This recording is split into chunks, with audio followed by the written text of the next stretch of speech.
And, the India stack. I think India had, taken up the agenda for becoming one of the, I would say, finest digitally enabled countries.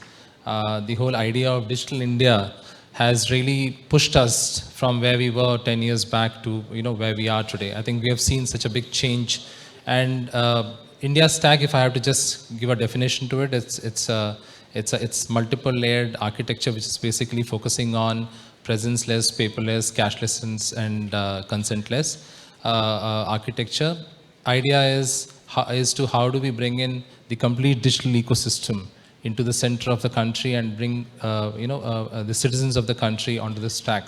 Uh, we have seen this change in last 10 years, and we'll discuss some of the finer nuances about how stack has changed the whole ecosystem that we are living today, the experience that we have today from a digital perspective, and how the stack has actually helped tap the rural market, and obviously the changing dynamics in terms of connectivity in the digital ecosystem, how it's really helping the country, and obviously serve the undeserved for sure, right? So let me start with you, Sandeep.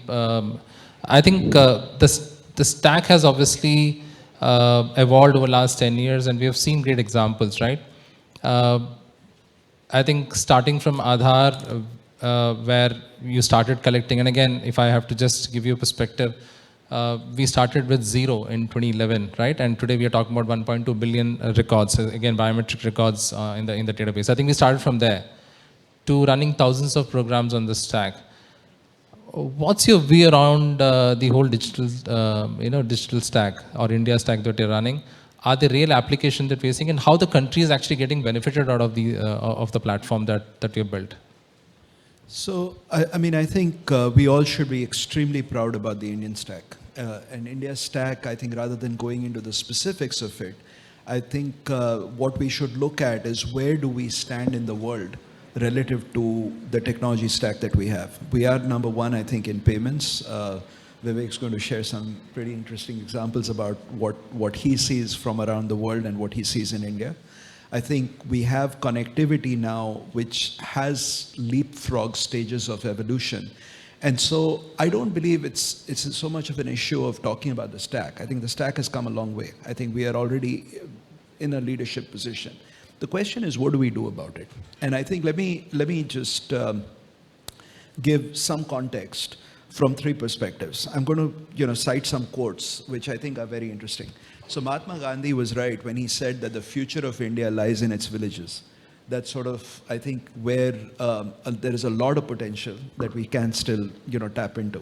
Another quote that I found very interesting, Prime Minister Modi, about a decade ago, had said, "For me, IT plus IT equals IT." And the way he explained it was Indian talent plus information technology is India tomorrow. And I think that's what we are seeing today. So let me cite a couple of specific data points, right? So today there are about 692 million active internet users in India. This is relatively recent data. And the growth continues to be driven by rural India. 351 million users with 37% growth, right? So this is from a recent Kantar survey. Second, when you think about increasing mobile penetration, and you look at ambitious projects like BharatNet, which is being rolled out, to farthest reaches of the country across a network of about 250 plus village panchayats, this is, really driving a lot of momentum. And 5G and 6G are now probably at the cusp of being driven through India, right?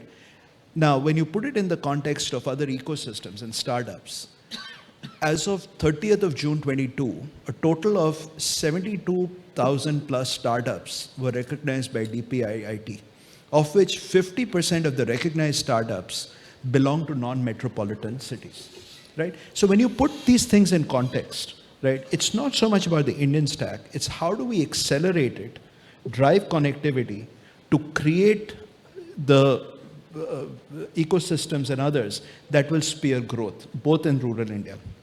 The second area, which becomes very important, is skills. And I'll just share a very simple example. Today, within IBM, I think our 95+% of our CSR goes into pure skilling tech education. And what I've been seeing is that as we've expanded our CSR programs into emerging clusters, I won't say tier 2, 3 cities, it's sort of emerging clusters, in places like Nagaland, Arunachal Pradesh, and others, the amount of untapped talent that we found there, which actually, they are not hostage to degree programs. But if you train them in the right skills, they are getting into, the other day in Nagaland, we actually had some high school girls who are actually building drones, and they're flying them, right? So that is, if we can use this connectivity to drive a level of, agility and ongoing spreading, and drive the skills to create these ecosystems, both in terms of clusters, but also in terms of talent, I think that will help to unleash the growth in a much more faster manner than what we've seen so far. Sure, Sandeep. I think two important points that I draw from what you've said, right? One, connectivity is really helping us to reach to the areas where it was really impossible to reach a couple of years back. Second is the availability of talent, which we've been able to tap now. Obviously, it wasn't the possibility earlier, right?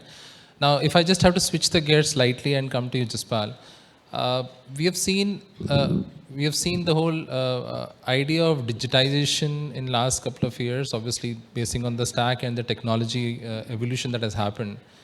And during the onset of the pandemic, we also saw that there was a huge push towards the digitization and the financial inclusion. Obviously, financial inclusion started earlier, but we saw a huge jump in terms of the digital payment ecosystem. How has this stack, to be specific, and also the overall digital evolution that we have seen in the last couple of years, helped the financial inclusion in the country? And any specific examples you want to talk about? Because again, we have seen the number of, and again on the UPI, we've just heard, right? We're looking at a large number of transactions that are coming in, maybe a $1 trillion worth of transactions happening on the UPI. How is this shaping in terms of the overall financial? Do you want to talk about the financial inclusion story itself on the stack? No, sure, thank you. So if I could maybe start sometime back when technology first entered our lives, thanks to IBM. It came in this very expensive jumbo-sized servers. And it was only available to the big houses and to the rich.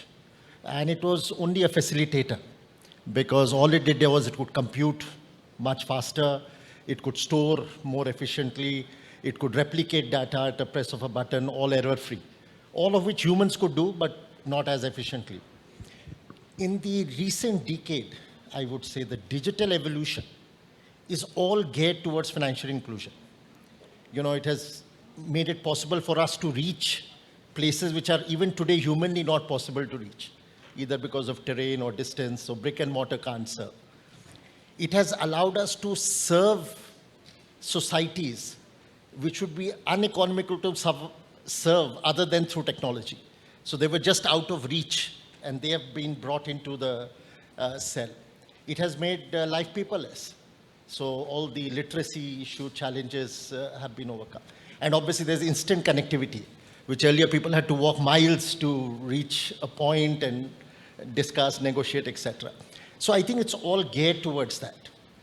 And I would say that, we can take many examples, as Smith, we just heard, that we are leading on so many fronts, and I think that journey will continue. But there is one section of digital lending which is still quite nascent in India, which is the peer-to-peer lending. And that is actually a good example of financial inclusion, because it is catering to people with fair credit, not with excellent credit. So it reaches really the heartland of rural. And there the advantages are abundant, because the disbursement is immediate.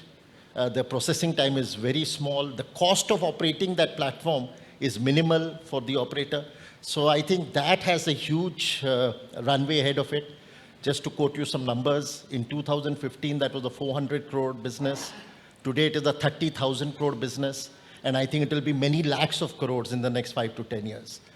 So that's just one example of how we can be very confident about financial inclusion being almost a direct, technology is a direct solution for financial inclusion. Sure. Thanks, Mr. Jaspal. I think one important thing was, what we have seen is the micro ATM, Aadhar-enabled micro ATMs across the country, right? I think there are millions of them, and obviously the small merchants who are either getting benefited through this or they are benefiting the citizens. And again, I think Mr. Vivek, we was talking about it, right? The whole experience of traveling cashless, right? I think you did share about before the session. Do you want to talk about some of those examples and Sure. give a perspective on how India is really leaping forward in comparison to other worlds that you have experienced? I came to India about 8-9 days ago. And if you read my last Fortune, I write for Fortune and a bunch of other publications. If you read my last four articles, they were about India, how India is leapfrogging it. But I wanted to experience it myself. So I actually went on vacation to Jammu and Kashmir. The rule I set for myself was I'm not going to stay in any fancy hotels. It's all going to be off the grid. And so we arranged tour guides. I had a professor from JNU, Binay Panda, join me for it. And we essentially went off the grid through the villages, spent time in the schools over there, spent time talking to families over there, because I wanted to see what the real India was about. And why Jammu and Kashmir? Because all I've read about Jammu and Kashmir in the USA has been negative. I want to see how true it was. The answer to that question is complete BS. I mean, the US is completely misinformed about what's happening in India, but what I observed there absolutely blew me away. Remotest of villages, people now accept digital currencies. They want you to use Paytm and not give them cash. I couldn't believe it. And that gave me a big disadvantage because I can't get Paytm on my phone because I'm a foreigner. I don't have an Aadhar number. Separate discussion. But foreigners are at a severe disadvantage. Everywhere you went, they're taking digital currencies. Students now, the schools are as primitive as ever. I mean, literally, you see these students standing up and singing songs with the teacher and rudimentary, but you talk to students offline, and they're now exchanging ideas about apps. They're talking about entrepreneurship. I couldn't believe it. In Jammu, I had one student ask me for my input on a mental health app that they're trying to build because their friends are so stressed out. I'm thinking, oh my God, I don't get such intelligent questions in Silicon Valley from students as I'm getting from over here. Another student I met was talking about ethical hacking because what he saw was that a bunch of his friends were getting hacked into their phones. We're talking about Jammu and Kashmir, we're talking about villages over there, right? So it absolutely completely blew my mind. So the fact that entrepreneurship has spread, the fact that you have the finance minister, coming up here on stage talking about entrepreneurship, the fact you have the prime minister talking about entrepreneurship, this is not the India of 5 or 6 years ago. If you Google my name and look at an Inc. talk I gave in Mumbai about 6 or 7 years ago, I had seen an article in Business World in which NASSCOM was talking about 10,000 startups by 2020. I changed my talk. I started off my talk by making fun of NASSCOM. I said, what's wrong with these idiots? In a country of 1 billion people, they're talking about 10,000 startups by 2020. India should have 10,000 startups a month. Now, of course, the NASSCOM people went crazy when I attacked them that way, and they started taking swipes at me, saying this guy doesn't know what he's talking about, and so did a lot of other bloggers. But look at India right now. The startups happening in the villages, and we probably are getting 10,000 startups a month, which are not being recorded because they're not startups the way you know them. They're not going and incorporating companies. They're just building apps or creating TikTok business or whatever the Indian equivalent of TikTok is, and doing things because they all can. Students can. So students are now able to defy this, even though they have to deal with India's primitive British education system. They're able now to connect with each other and come up with ideas and do startups. This is the new India. And I don't think people here realize how dramatic it is because, like I said, I'm coming here after a year, and last year I didn't have the problem of not having UPI. This year, I literally had to ask Binay to bring some extra cash with him because I'd used up all my cash in Jammu, and there was no other way for me to buy anything in India because I didn't have, my credit cards didn't work there, and I was handicapped. Sure, I think interesting transformation that you've actually noticed. And if you actually, you refer to some of the, I think, Paytms and some of those companies, obviously they built their model around this stack, right? I think they've built the whole the whole business itself has been built on what India obviously offered as a stack ready for some of these companies, and they became unicorns for sure. And I think there are many other businesses who are getting benefited out of this. So so Jaspal, if I have to come back to you, what are the new business models that we are seeing from a financial inclusion perspective, or otherwise, which are really tapping the rural markets as well the urban, around the same infrastructure that Digital India is trying to provide? Any examples that you can think of? I mean, now everything is more or less digital.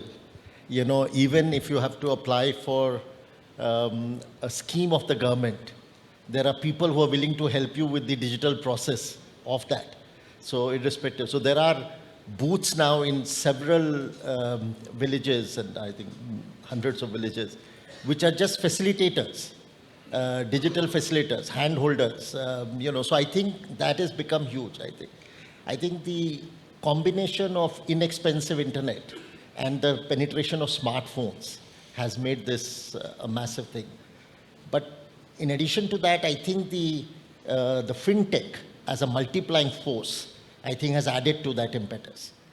And the enthusiasm with which consumers and merchants have embraced, the payment stack is clearly because it's hassle-free. So they all love it. But I think the one point we always forget is a huge amount of appreciation and tribute needs to be paid to the government, because they have put a huge priority on digitization. And I think that combination has made it very possible. So I gave you the data for peer-to-peer lending, but on any count, if you take, even when you take consumption of media, you take people who are doing savings and investments, the digital percentage is steadily going up. Although it's only the delta, the stock is still very much traditional. So it'll take some time for it to catch up. But if you had to be a new entrant to play, you would only play digital, because that delta is growing at 10, 20x the traditional block. Sure. And let me just quote an example. Talk about this. Sure. I think about taking too long. In the United States, Google Pay was introduced in 2011. Apple came in 2014. Today, if you come to the United States, try using either of them, you can't. Even in supermarkets, the tellers won't take it. I keep a credit card in my phone along with my smartphone, because half the time they have no idea how to accept digital payment. I still have to have a primitive credit card for this. So if you're unhappy with the progress India has made, the problem is with you. It's not with India, because this is leaping forward at a pace unheard of anywhere else in the world. I'm very excited. All I'm saying is the runway is very large. Yes, so it's a potential which is going to keep going. It's happening exponentially fast. The fact that, in Kashmir, I'm trying to buy apple juice, and the guy wants to take Paytm from me, right? This is mind-blowing. This was unimaginable even 3 years ago. So in fact, just to quote an example, a couple of years back, I was working with some of the clients who are in the insurance sector. The biggest challenge was how to reach to the social sector, which is basically people who are unable to afford the insurance or who can only pay a small amount. And again, let's say through the Manrega program, if somebody is making 60, 80, 100 rupees, will he be able to protect himself or herself, right? And again, if he needs to go or to a distance to collect the money, do you really believe that the person will shell out 10 rupees to actually cover the insurance? That was a problem statement then. Today, the same person is just doing a WhatsApp and the payments are done. That's the transformation we have seen in the country. So I think, to your point, I think there's a long runway, and definitely I think the country is benefiting out of this.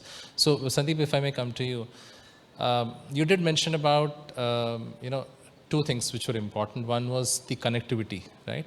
And second was in the talent. With the onset of the pandemic, what we've seen is the whole working model obviously has changed, and I'm sure IBM itself also has gone through the transformation.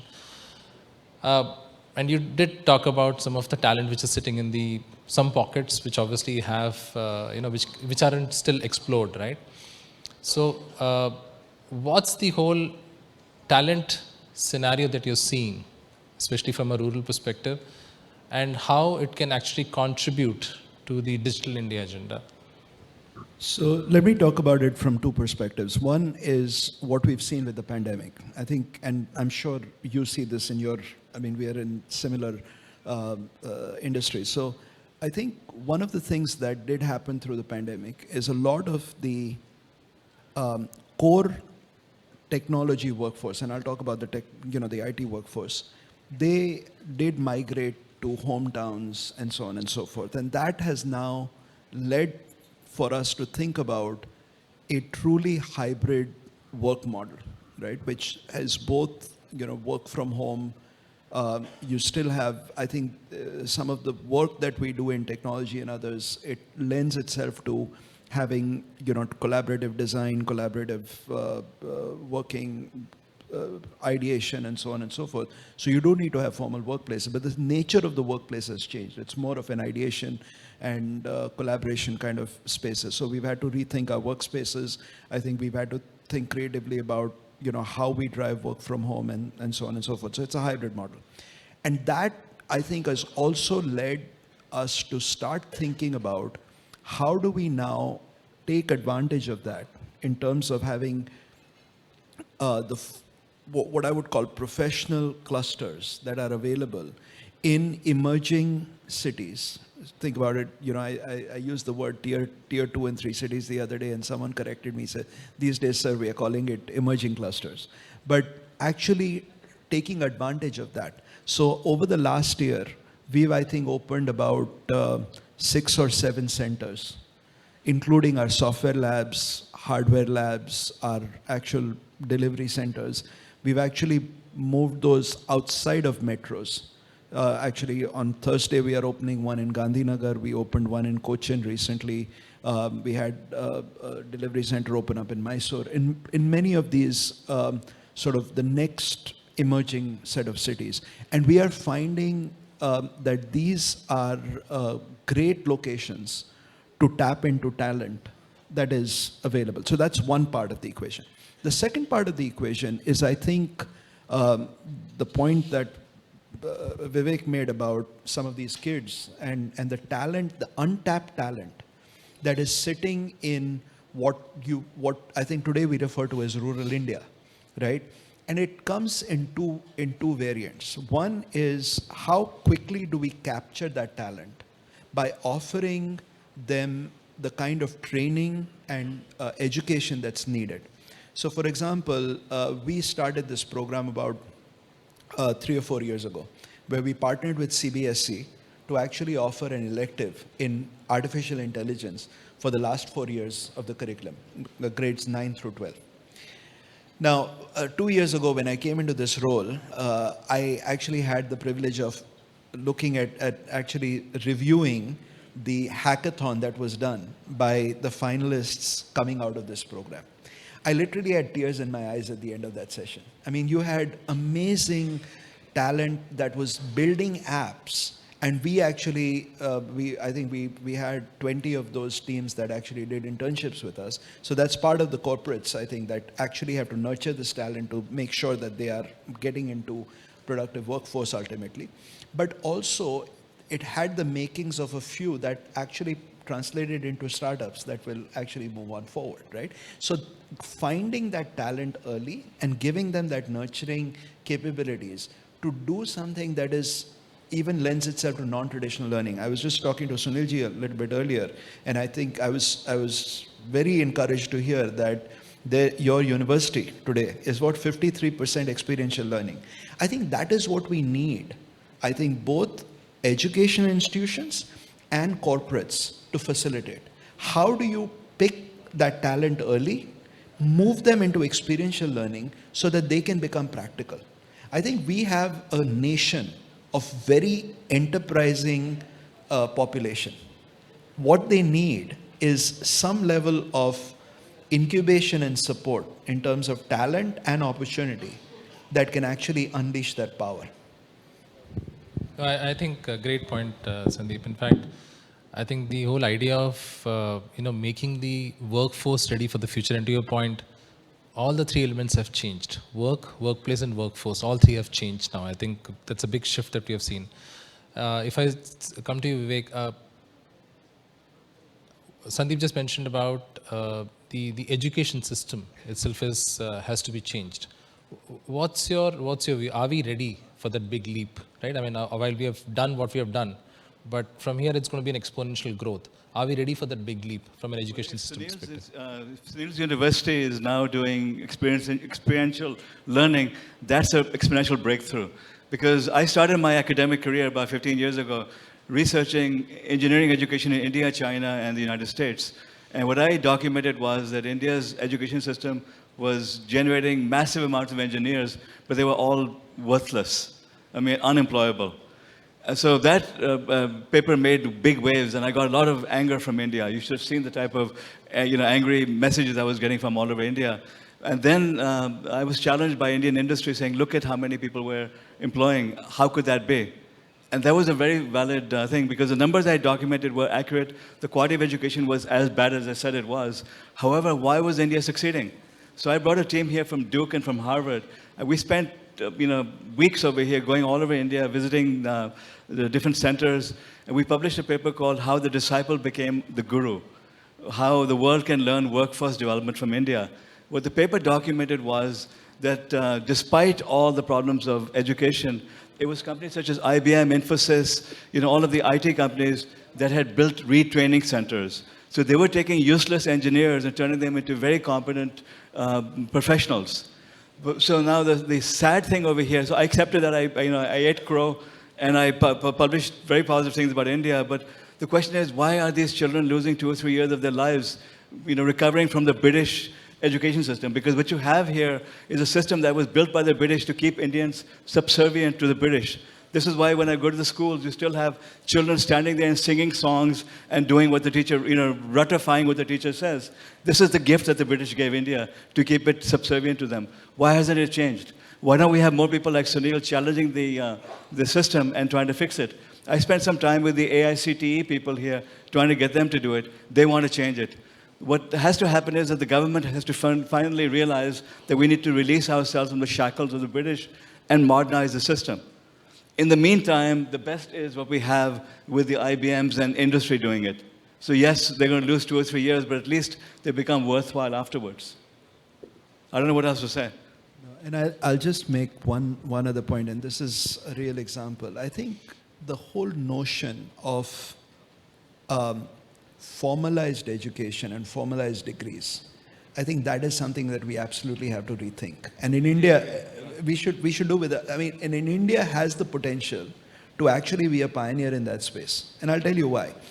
For these STEM for Girls programs, and today I think our STEM for Girls programs reaches about 2.5 lakh girls, probably over 1 lakh. And we touch about 10 million learners through all these programs, right? But your STEM for Girls, I think 3 quarters ago, I do an annual sort of all hands for us. And I try to invite these people in just to showcase to our employees what we are doing, right, with education and so on. I think 3 quarters ago, we had this girl from a fairly rural part of Karnataka. And she came and she was talking about her experience in going through the STEM program. Technically she would be in grade 9, I think. She's building drones and she's actually teaching coding to other people. So that is the talent that you have available, that if you actually catch them early and train them, right, there's a potential of getting these people into the workforce without a formal degree that actually will have them ready and contributing to the workforce in India. And actually, if we want to build, take digital India from being digital India to digital Bharat, which is actually the real India with all the rural and others, I think this is what actually will help us do it. Let me give Sandeep a challenge over here. In Silicon Valley, Google, Facebook, Microsoft, all these big companies have announced that you don't require bachelor's degrees anymore to join these companies. Now, I've battled a bunch of people in the United States saying bachelor's education is necessary. But let me challenge IBM now to do something radical. We don't do that. You don't require degrees in India? We are not requiring it as a formal requirement. All right, that's news. So you should make a big deal about it that IBM India does not require bachelor's degrees. We will hire based on talent. That should make front page news in the Indian press. Because what you're now doing is setting an example for the rest of industry. Because I've had this discussion with a number of my nephews and nieces over here. They're talking about doing masters. They're talking about going to America and doing masters because they want to work for the big companies over here. I'm saying, what's wrong with you? The master's is completely useless. Get a bachelor's degree, join a startup. Your parents are rich. I mean, a lot of my relatives are very well off. So I said, you don't need to worry about failing. Join a startup. That's better than an MBA. So they said, no, we can't get jobs with any big companies in case our startup fails. This is screwed up thinking over here. But if you and a bunch of other CEOs announce that you'll take people just based on talent, that would send shockwaves through the Indian system, and it would also be a wake-up call for government, because suddenly they would realize that their, awful education rules don't matter anymore. Just like, Narendra Modi and the Finance Minister Sitaraman and have realized that entrepreneurship is what's going to drive India. They'll realize that they're protecting their British education system will hold India back. They need to liberalize it. So we do have jobs across IBM that don't require formal degrees. I think we were actually one of the first ones out of the chute to do that. And this is not about an IBM India statement, it's actually globally true. And we were probably one of the first ones to actually announce that, because we do believe that, the future is going to be this new collar workers. So we shouldn't be calling white collar, blue collar, and all the rest of it. We actually call new collar workers. And there are several jobs within the IBM company today globally that don't require formal degrees. And I like to see Satya Nadella do the same and Sundar Pichai do the same. Announce that in India, we're not going to require degrees. We're going to hire the best and the brightest from all over the place. Set up centers all over the country in rural areas. One of the solutions to Kashmir is for companies such as you to say, we're going to hire 50,000 people over there, and they can do all sorts of work. That'll solve a big problem for India as well. And I will tell you, I know, notwithstanding whatever bashing you did of NASSCOM, and I've got to talk good of NASSCOM. I sit on the EC, but I think a lot of our member companies today are doing exactly that. They are opening centers in what we would refer to as the emerging clusters, and they are actually continuing to grow that base. We need to publicize this, the fact that they do not require these crappy engineering degrees, and the students don't have to waste years of their lives going to these crooked colleges that give them useless education. That they can directly join a company and learn over there. No, I think great points. In fact, I think the whole idea of open education, for sure, obviously has been enabled because of technology. I think we have seen BharatNet itself touching more than 300, or in fact 3,000 terabytes of data transfer, which obviously means that there's a lot of data consumption which is happening in the rural area. And again, a lot of it could be attributed to the education, right? It could be online videos. Kids are learning online, right? I mean, so it could be because of that. Working around the education system, that's what I saw, that they're, during the day they'd go by the rules, because if they stand up to their teachers, they'll get whipped. I mean, they'll get hit on their hands and so on. It's penal punishment, whatever that punishment system is. And offline, they're doing things the way kids in America do it. That's what's happening here. Sure. The kids are defying the system. They're brilliant. Sure. So I think, let me, in keeping in mind the time that we have, let me switch the gear slightly, right? Jaspal, let me come to you. Digital obviously is great. Digital obviously has a lot of positives that we discussed, and we also spoke about the need for talent to enable digital, and how do we tap into the rural talent, right, to enable the country. But digital also comes with some negatives. Compliance, security, right? Compliance obviously is not an easy game, right? I mean, it's not possible. And with so many fintechs around, with so many businesses coming around the stack and trying to digitize, it's open. And the whole account aggregator program obviously is opening up a different plethora of challenges. What do you think about the compliance issue around the digital initiatives that the country is taking? So there is a dichotomy around compliance. On the one hand, the responsibility for data management is so paramount, and definitely for regulated industries, that there is no argument against compliance. A very high standard of compliance is required, and I think that is being enforced by the regulators. But when it comes to compliance, the small firms lose out. See, the big firms have the same challenges, its cost, resources, etc. But the benefits of, by that size, outweighs the challenge and the cost of compliance. But for small firms, it is a real burden. And it's on 3-4 counts. Firstly, the cost of compliance doesn't scale with organization size. So for small firms, the cost takes away a better part of the revenue than it does for the bigger firms. The second thing for small firms is they don't have the bandwidth of resources to manage compliance and also be innovative, creative. So they give up some potential on the upside to be able, it becomes a survival issue rather than a must-do, nice-to-have side thing. And the final thing is the cost of non-compliance is so damaging in a regulated industry because it means either suspension or closure. We've seen big institutions having to close their credit card business for a while, etc. But they can still manage that hump because they've got many engines, sources of revenue flowing. For monolithic small firms, that cost is, death knell. So I think there is that dichotomy. So on the one hand, there's no arguing it is critical requirement, but on the other hand, for the small firms, we need to eventually find a way of bailing them out a bit. Sure. And just as an offshoot of the compliance, Sandeep, I have to come to you. We have become digital. Our data is everywhere, right? And before you even sign up for an app, you don't even read the terms and conditions. You just click on next, and then you're on it. You don't know where your data, where you're leaving your footprint. Obviously, that brings in the biggest challenge of cybersecurity and data privacy. What's your thought around that? So look, there's no two questions about it. I think cybersecurity is going to become more and more relevant as we continue to increase digitization and connectivity.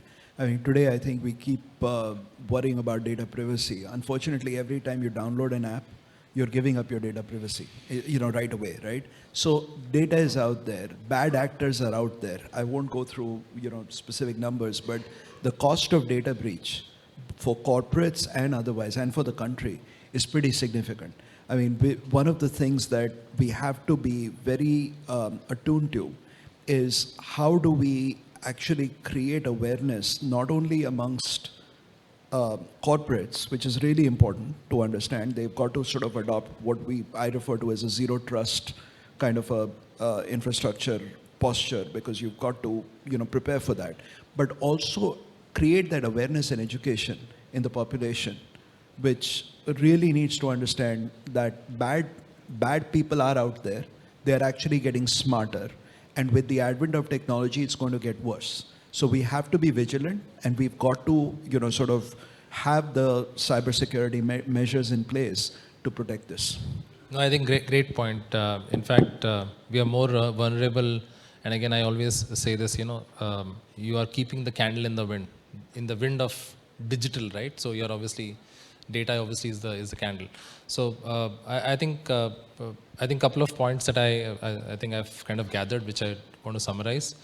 One, obviously, India is moving much faster, and we are preparing for our future. Talent continues to be one of the key areas that we can look at from a rural perspective. Yes, the education system needs to go through a change. Financial obviously that's one of the success stories that we have seen on the stack, and obviously for Digital India as well. And I think it's a long runway that we have to look at, right, from a Digital India perspective. Thanks a lot, gentlemen, for all your views. And I'm hoping that the audience really benefited all the views. Thank you so much. Can we have a much bigger round of applause for such an enlightening conversation? Just a minute, gentlemen. I would request none other than our founder and CEO of Bharat Light and Power, Mr. T.P. Singh Ji, to kindly grace the stage and present the mementos. Welcome, sir.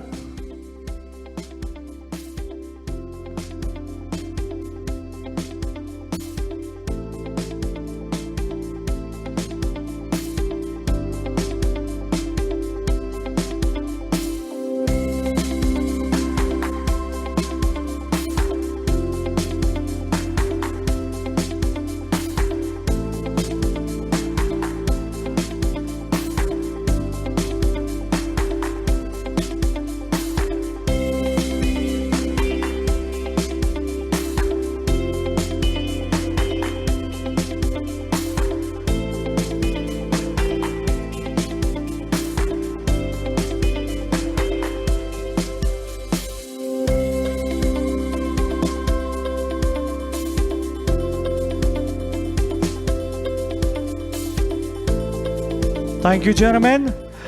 All right, ladies and gentlemen, the next session is a very, welcoming session. For that, I would request from Unity family, our CEO interim, Mr. Inderjeet Kamotra ji, to kindly come.